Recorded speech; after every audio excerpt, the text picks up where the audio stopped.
பன்னீர் ப்ரூஜி எப்படி செய்யலான்னு பார்க்கலாம். இது டேஸ்ட் ரொம்ப சூப்பராக இருக்கும். இந்த பன்னீர் ப்ரூஜி செய்யறதுக்காக ஸ்டவ் ஆன் பண்ணி ஒரு கடாய் வச்சுருக்கேன். கடாய் நல்லா சூடானதும் 2 குழிக்கரண்டி அளவுக்கு எண்ணெய் சேர்த்துக்கலாம். எண்ணெய் நல்லா சூடாகணும். எண்ணெய் நல்லா சூடானதும் 1 ஸ்பூன் அளவுக்கு சீரகம் சேர்த்துக்கலாம். சீரகம் சேர்த்து சீரகம் நல்லா பொரிய ஆரம்பித்ததும் 3 பெரிய சைஸ் வெங்காயத்தை நல்லா பொடியாக கட் பண்ணி வச்சுருக்கேன். அதை இதில் சேர்த்துக்கலாம். நல்லா பொடியாக கட் பண்ணால் நமக்கு சீக்கிரம் வதங்கிடும். இந்த அளவுக்கு நல்லா ஃபைனாக கட் பண்ணி வச்சுக்கோங்க. இப்போ இதை எடுத்து நம்ம சேர்த்து நல்லா வதக்கிக்கலாம். நல்லா வெங்காயம் கோல்டன் ப்ரௌன் ஆகிற வரைக்கும் நம்ம இதை நல்லா வதக்கிக்கணும்.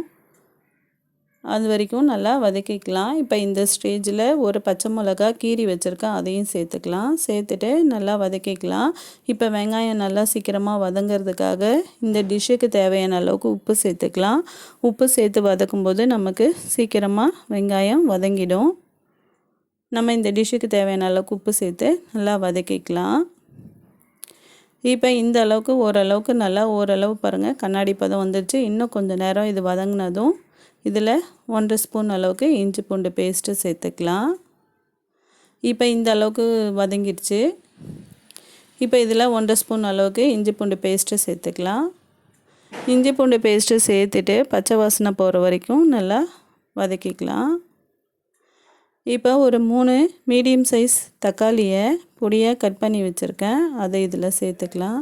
சேர்த்துட்டு நல்லா கலந்து விட்டுக்கலாம். தக்காளி இடையிடையே லைட்டாக மசிச்சு வைட்ட மாதிரி நம்ம கலந்துக்கலாம்.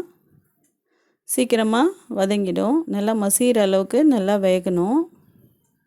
அது வரைக்கும் நம்ம வதக்கிக்கலாம். லைட்டாக இது வதக்கும் போதே நம்ம கரண்டியால் லைட்டாக ப்ரெஸ் பண்ணி மசியாததெல்லாம் இது பழுத்த தக்காளியாக இருந்தால் சீக்கிரமாக நமக்கு மசிஞ்சு வந்துடும். இந்த அளவுக்கு ஒரு நல்லா வதங்கிச்சு பாருங்கள். தக்காளிலாம் நல்லா மசிய ஆரம்பிச்சிருச்சு, நல்லா மசிஞ்சிருச்சு. இந்த ஸ்டேஜில் இந்த டிஷ்ஷுக்கு தேவையான மசாலாலாம் நம்ம ஆட் பண்ணிக்கலாம். 1/4 டீஸ்பூன் மஞ்சள் தூள், 1 ஸ்பூன் மிளகாய் தூள், 1 ஸ்பூன் தனியாத்தூள், 1/2 ஸ்பூன் கரம் மசாலா எல்லாத்தையும் சேர்த்து நல்லா கலந்து விட்டுக்கலாம். நல்லா அந்த எண்ணெயிலே ஒரு 2 நிமிஷம் கலந்துட்டு இப்போ அந்த மசாலாலாம் அடியில் பிடிக்காமல் இருக்கிறதுக்காக கொஞ்சமாக தண்ணி சேர்த்து நல்லா ஒரு 2 நிமிஷத்துக்கு கலந்துக்கலாம். இப்போ கொஞ்சமாக தண்ணி சேர்த்துக்கலாம். இதில் தண்ணி சேர்த்துட்டு வதக்கும்போது இந்த மசாலா அடியில் பிடிக்காமல் இருக்கிறதுக்காக கொஞ்சமாக தண்ணி சேர்த்துருக்கோம். தண்ணி சேர்த்துட்டு ஒரு 2 நிமிஷத்துக்கு நல்லா கலந்து விட்டுக்கலாம். இப்போ இந்த கிரேவிக்கு தேவையான அளவுக்கு தண்ணி ஆட் பண்ணிக்கலாம். ஒரு 300 400 ml தண்ணி சேர்த்துக்கலாம். தண்ணி சேர்த்துட்டு நல்லா கலந்து விட்டுட்டு ஒரு மூடி போட்டு ஒரு 10 நிமிஷத்துக்கு மிதமான தீயில் நல்லா கொதித்து வரட்டும். நல்லா கொதிக்கணும். அப்போ தான் நமக்கு மசாலாவில் இருக்க பச்சை வாசனைலாம் போயிட்டு ஒரு கிரேவி கன்சிஸ்டன்சிக்கு நல்லா எண்ணெய்லாம் பிரிஞ்சு சூப்பராக ரெடி ஆகும். அப்படியே மூடி போட்டு ஒரு 10 நிமிஷத்துக்கு கொதிக்க வச்சிடலாம். இப்போ நடுவில் இடையில திறந்து லைட்டாக கலந்து விட்டுக்கலாம். இப்போ ஓரளவுக்கு நமக்கு இந்த கிரேவி சூப்பராக ரெடி ஆயிடுச்சு. இப்போ நல்லாவே ரெடி ஆயிடுச்சு பாருங்கள். எண்ணெய்லாம் பிரிஞ்சு சூப்பராக பச்சை வாசனைலாம் போயிட்டு நமக்கு சூப்பராக இது குக் ஆயிடுச்சு. இந்த ஸ்டேஜில் 400 கிராம் அளவுக்கு பன்னீரை துருவி வச்சுருக்கேன். நல்லா துருவியோ இல்லை கையாலையோ நீங்கள் உதிர்த்து கூட போட்டுக்கலாம். நான் துருவி வச்சுருக்கேன் நல்லா ஃபைனாக. அதை இதில் சேர்த்துக்கலாம். காய் துருவுறதில் துருவி வச்சுருக்கேன். சேர்த்துட்டு ஒரு நிமிஷத்துக்கு மட்டும் நல்லா கலந்துக்கலாம். பன்னீர் சேர்த்துட்டு ரொம்ப நேரம் நம்ம இதை வச்சுருக்கக்கூடாது. ஒரு 2 நிமிஷத்துலேயே நம்ம இந்த டிஷ்ஷை இறக்கிடலாம். பன்னீர் சேர்த்துட்டு இப்போ இந்த பன்னீர் சேர்த்து ஒரு நிமிஷம் அளவுக்கு நல்லா கலந்து விட்டுட்டு மசாலாலாம் நம்ம இந்த பன்னீரில் மிக்ஸ் ஆகணும். அந்த அளவுக்கு ஒரு நிமிஷம் கலந்து விட்டுட்டு 1 ஸ்பூன் அளவுக்கு கஸ்தூரி மேத்தி நல்லா க்ரஷ் பண்ணி இதில் சேர்த்துக்கலாம். இப்போ நல்லா ஒரு நிமிஷம் ஆயிடுச்சு. பன்னீரும் நம்ம மசாலாவோட நல்லா மிக்ஸ் ஆகி நல்லா எண்ணெய் பிரிஞ்சு வருது பாருங்கள். இந்த ஸ்டேஜில் 1 ஸ்பூன் அளவுக்கு கஸ்தூரி மேத்தி இதில் நல்லா க்ரஷ் பண்ணி சேர்த்துக்கலாம். சேர்த்துட்டு நல்லா கலந்து விட்டுக்கலாம்.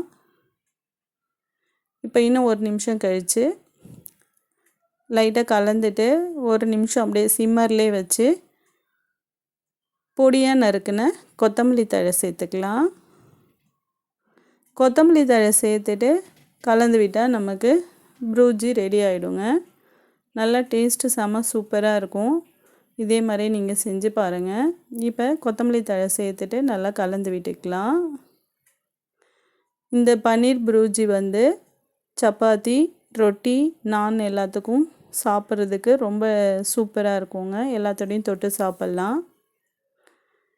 இதே மாதிரியே செஞ்சு பாருங்கள். நல்லா செமி சாலிடாக சூப்பராக இருக்குது பாருங்கள். இதே மாதிரி திக்காக தான் இருக்கும். தேவைப்பட்டால் நீங்கள் தண்ணி அதிகமாக சேர்த்தா உங்களுக்கு தண்ணி இருக்கும். ஆனால் இந்த பன்னீர் ப்ரூஜி இந்த அளவு இந்த கன்சிஸ்டன்சியில் தான் இருக்கும். இதே மாதிரியே செஞ்சு பாருங்கள். ரொம்ப டேஸ்டான பன்னீர் ப்ரூஜி ரெடி. இது அப்படியே நம்ம சாஃப்டான சப்பாத்தியோட சர்வ் பண்ண வேண்டியது தான்.